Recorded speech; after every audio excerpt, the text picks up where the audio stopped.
Hello everyone. ধরুন একটা পুকুর ভরাট হচ্ছে। হ্যাঁ, আমাদের এখানে সবই লিগাল। তা একটা পুকুর এমন ভাবে ভরাট হচ্ছে যে আজকে যতটা ভরাট হচ্ছে তার পরের দিন তার ঠিক ডাবল ভরাট হবে। ঠিক আছে, এভাবে ভরাট হতে যদি একটা পুকুর টোটাল 10 দিন সময় লেগে থাকে, 10 ডেজ, তাহলে পুকুরটা অর্ধেক ভর্তি করতে কতদিন সময় লেগেছে? Can you imagine? 9 ডেজ, 9 দিন। কারণ 9 দিনে যতটা ভর্তি হয়েছে, 9 দিনে অর্ধেক ভর্তি হলে তারপরের দিন তার ঠিক ডাবল, মানে গোটা পুকুর ভর্তি হয়ে যাবে। ফাইন। তা এটা হলো এক্সপোনেনশিয়াল প্রোগ্রেশনের কামাল। এটা তো গেল এক্সপোনেনশিয়াল প্রোগ্রেশন।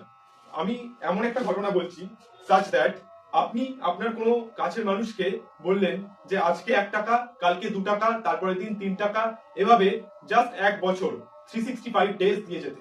ঠিক আছে, সে যদি তখন রাজিও হয়ে যায়, কিছুদিন বা কিছু সময় বাদে সে আপনাকে দেখলেই রোদ্দুর রায় হয়ে উঠবে।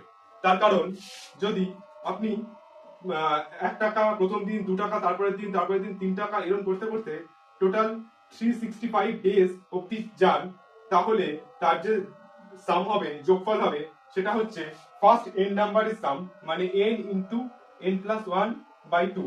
এন এর জায়গায় জাস্ট 365 পুট করে দিন। 365 ইন্টু 365 প্লাস 1 মানে 366/2।